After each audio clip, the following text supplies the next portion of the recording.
प्रिय भक्तों, पौराणिक कथाओं के अनुसार जलंधर का जन्म महादेव की क्रोधाग्नि से हुआ था।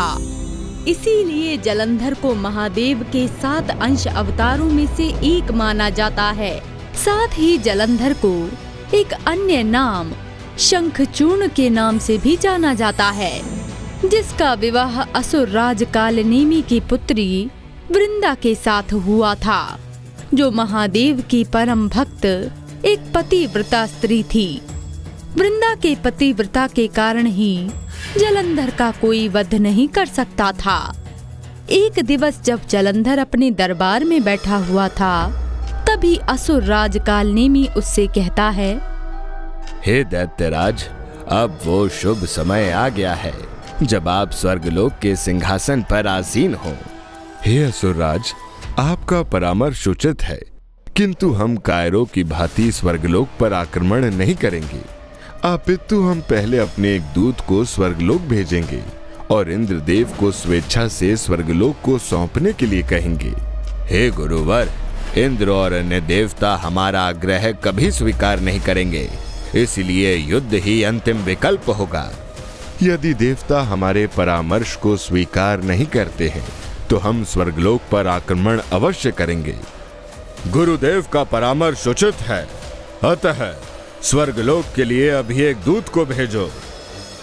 गुरु शुक्राचार्य के परामर्श के बाद सेनापति भस्मर को दूत बनाकर स्वर्गलोक भेजा जाता है। परंतु जब सेनापति भस्मर स्वर्गलोक पहुंचता है, तो वहां की भव्यता और सुंदरता देखकर वो मंत्रमुग्ध हो जाता है। कुछ समय उपरांत जब वो इंद्रदेव के समक्ष प्रस्तुत होता है, तो बड़े ही अभिमान के साथ वो इंद्रदेव एवं अन्य देवताओं के समक्ष जलंधर की शक्तियों का गुणगान करने लगता है और साथ ही देवताओं को चेतावनी देता है कि वो सभी स्वर्गलोक छोड़कर कहीं और चले जाएं। किंतु देवताओं को एक दूत का इस प्रकार का दुर्व्यवहार पसंद नहीं आता और देवता गण जलंधर का प्रस्ताव ठुकराकर उसे युद्ध की चुनौती भेजते हैं। इंद्र का इतना दुस्साहस जो उसने मेरी अवहेलना की, ऐसा प्रतीत हो रहा है कि देवताओं को अपने जीवन से प्रेम नहीं है, अन्यथा वे ऐसा दुस्साहस कदापि ना करते। देवताओं ने शांति का मार्ग ठुकरा कर उचित नहीं किया है, अतएव अब युद्ध ही अंतिम विकल्प है। सेनापति भस्मर, शीघ्र ही असुर सेना को सुसज्जित कर स्वर्ग पर आक्रमण करने का आदेश दो। दैत्यराज, आपकी जैसी आज्ञा। जलंधर श्वेत अश्वों से जुते रथ पर सवार होकर अपनी एक विशालकाय असुर सेना के साथ स्वर्गलोक पर आक्रमण करने के लिए पहुंच जाता है, जहां पहले से ही युद्ध भूमि में देवराज इंद्र अपनी सेना के साथ उपस्थित थे। देवराज इंद्र, यदि तुम मेरी क्रोधाग्नि से बचना चाहते हो तो स्वर्गलोक को हमें सौंप दो, अन्यथा तुम सभी देवता मेरी क्रोधाग्नि में जलकर भस्म हो जाओगे। दुष्ट जलंधर, ये तू नहीं अपितु तेरा अहंकार बोल रहा है, और अहंकार का दूसरा नाम सर्वनाश है। सनातन सत्य है, तो जैसे अभिमानी असुरों का अंत हम देवताओं ने ही किया है। इंद्रदेव ये जानते थे कि युद्ध की नियति को टाला नहीं जा सकता, इसीलिए वो देव सेना को असुर सेना पर आक्रमण करने का आदेश देते हैं। असुर सेना और देव सेना के मध्य युद्ध होने लगता है। असुर सेना देवताओं के समक्ष टिक नहीं पाती और एक एक कर वो सभी मृत्यु को प्राप्त हो जाते हैं। तभी शुक्राचार्य महामृत्युंजय संजीवनी मंत्र से सभी असुर सैनिकों को पुनः जीवित कर देते हैं। गुरु शुक्राचार्य की जय, महाबली जलंधर की जय। गुरु शुक्राचार्य की जय, महाबली जलंधर की जय। देवराज इंद्र, तुम मुझे कभी पराजित नहीं कर सकते, मैं अजय हूँ, अजय। असुर सैनिकों के पुनः जीवित होने से इंद्रदेव सहित समस्त देवता भी भयभीत हो जाते हैं। तभी इंद्र अपनी धनुर्विद्या का कुशल प्रदर्शन करते हुए जलंधर के ऊपर एक साथ कई दिव्य बाणों से प्रहार करते हैं, जिससे जलंधर घायल हो जाता है और साथ ही उसका रथ भी नष्ट हो जाता है, जिससे जलंधर क्रोधित होकर इंद्रदेव से युद्ध करने लगता है। उधर देव सैनिक भी एक एक कर मृत्यु को प्राप्त होने लगते हैं। तभी गुरु बृहस्पति देवताओं को बचाने के लिए द्रोणगिरी संजीवनी का प्रयोग करते हैं, जिससे देव सैनिक भी पुनः जीवित हो उठते हैं। गुरु बृहस्पति की जय, देवराज इंद्र की जय। गुरु बृहस्पति की जय, देवराज इंद्र की जय। गुरु बृहस्पति की संजीवनी विद्या देखकर गुरु शुक्राचार्य चिंतित हो जाते हैं। दूसरी ओर देवराज इंद्र और जलंधर के मध्य युद्ध चल ही रहा होता है। तभी बिना देरी किए इंद्रदेव अपने वज्र से जलंधर पर वार करते हैं। तभी देवी वृंदा का एक छाया प्रतिबिंब जलंधर के आगे आकर खड़ा हो जाता है, जिसे देखकर इंद्रदेव का वज्र स्वतः अदृश्य हो जाता है। देवराज इंद्र, मृत्यु मुझे स्पर्श नहीं कर सकती। अब भी समय है, स्वर्गलोक मुझे सौंप दो। अभिमानी, तेरा ये स्वप्न कभी पूरा नहीं होगा। तेरी मृत्यु मेरे ही हाथों होगी। वज्र के असफल होने के बाद युद्ध भूमि में अग्निदेव अपने मुख से अग्नि तो वायुदेव अपने मुख से वायु छोड़ने लगते हैं, जिससे पुनः असुर सैनिक नष्ट होने लगते हैं। तभी शुक्राचार्य जलंधर से कहते हैं, वत्स, अपनी शक्ति का प्रयोग कर द्रोणगिरी को समुद्र के अथाह तल में फेंक दो। ना ये पर्वत रहेगा और ना ही गुरु बृहस्पति देवताओं को पुनः जीवित कर पाएंगे। जैसी आपकी आज्ञा गुरुदेव। गुरु शुक्राचार्य की बात मानकर जलंधर भीमकाय रूप धारण कर अपनी दोनों भुजाओं से द्रोणगिरी पर्वत को उठाकर समुद्र में फेंक देता है। ये देखकर सभी देवगण भयभीत हो जाते हैं। तभी कुछ क्षण बाद सूर्यास्त हो जाता है और युद्ध बिना परिणाम के ही समाप्त हो जाता है। परंतु जलंधर को इस बात का अहंकार हो जाता है कि उसने अपने बाहुबल से द्रोणगिरी को समुद्र में फेंक दिया है। वो आज नहीं तो कल देवताओं को पराजित करके स्वर्गलोक पर अधिकार कर लेगा।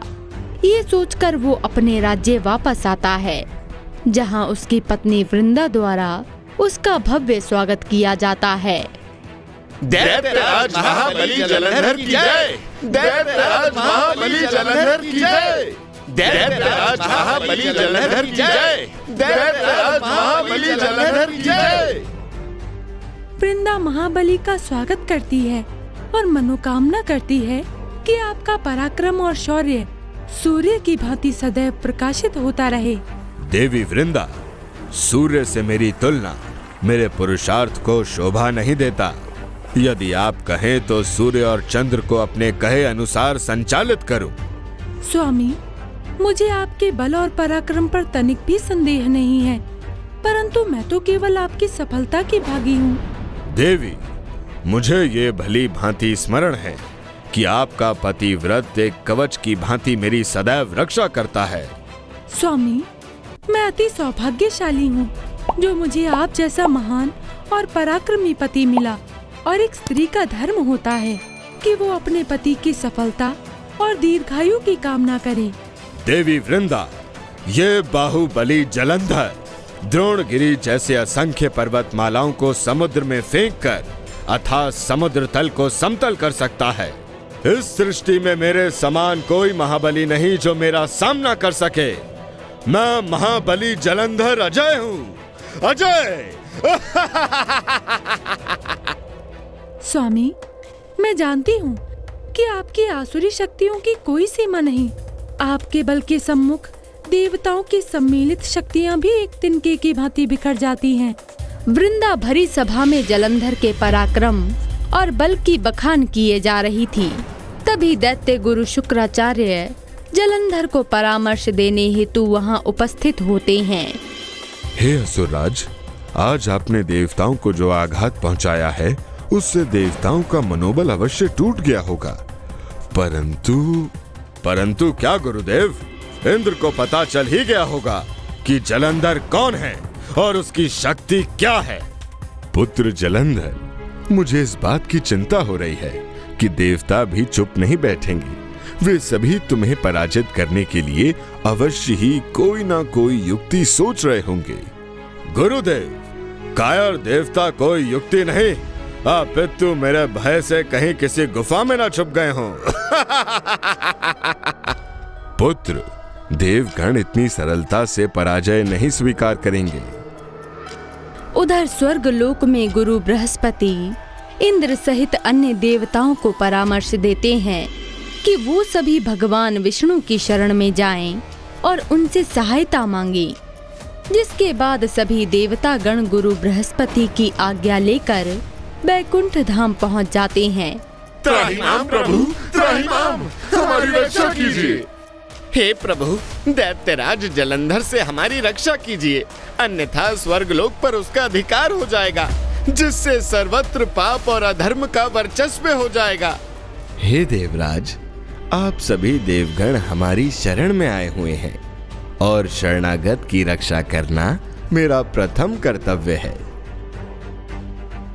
हे नाथ, आपको तो ज्ञात ही है कि जलंधर मेरा भाई है। क्या ये जानकर भी आप उसका संहार करेंगी? हे देवी, आप निश्चिंत रहो। जलंधर का अंत मेरे हाथों नहीं होगा, परंतु अहंकार के वशीभूत होकर जलंधर देवताओं को जो हानि पहुंचाने की चेष्टा कर रहा है, उससे मुझे उसे रोकना ही होगा। श्री हरि माता लक्ष्मी को वचन देकर गरुड़ पर सवार होकर युद्ध भूमि में पहुंच जाते हैं, जहां श्री हरि विष्णु को युद्ध भूमि में देखकर जलंधर अहंकार के वशीभूत होकर कहता है, कायर इंद्र, तूने विष्णु की सहायता लेकर यह सुनिश्चित कर दिया कि तुम्हारी शक्ति क्षीण हो चुकी है।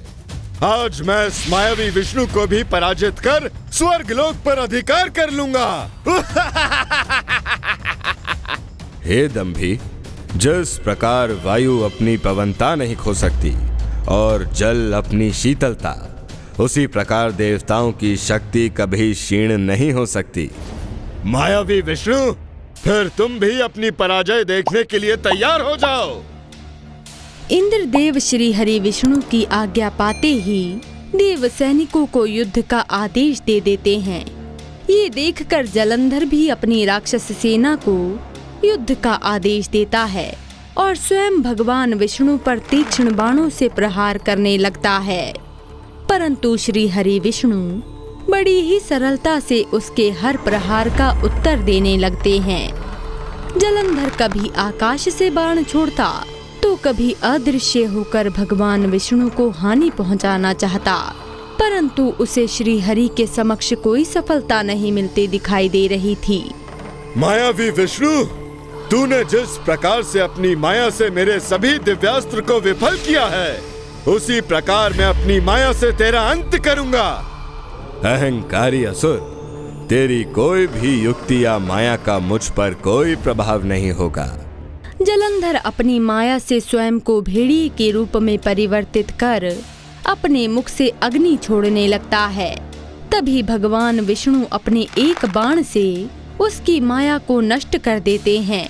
अभिमानी जलंधर बारंबार भगवान विष्णु के हाथों पराजित हो रहा था, परंतु इसके बाद भी वो हार नहीं मानता। वो कभी स्वयं को मायावी राक्षस के रूप में बदल लेता तो कभी गरुड़ पक्षी के रूप में, परंतु उसकी एक भी माया भगवान विष्णु के समक्ष नहीं चल पाती। अभिमानी जलंधर, मैं देवी लक्ष्मी को दिए गए वचन से विवश हूँ, अन्यथा मैं इसी क्षण तेरा अंत कर देता। श्री हरि विष्णु माता लक्ष्मी को दिए गए वचन से बाधित थे, इसीलिए वो जलंधर का वध नहीं करते, अपितु अपने धनुष से एक दिव्य बाण छोड़ते हैं, जिससे जलंधर बाणों से बने एक पिंजरे में कैद हो जाता है। ऐसा होते हुए देखकर सभी असुर सैनिक वहां से भाग खड़े होते हैं। तो प्रिय भक्तों, भगवान विष्णु देवी लक्ष्मी को दिए गए वचन का मान रखते हुए अभिमानी जलंधर को चेतावनी देकर मुक्त कर देते हैं, परंतु कालांतर में महादेव के हाथों अत्याचारी जलंधर को मुक्ति मिलती है। तो प्रिय भक्तों, आपको हमारी आज की ये कथा कैसी लगी हमें कमेंट्स करके जरूर बताएं और आप हमारे चैनल महावॉरियर को जरूर सब्सक्राइब करें। साथ ही साथ आप हमें ये भी कमेंट्स करके बताएं कि आप अगली कथा किस महावॉरियर की देखना चाहते हैं।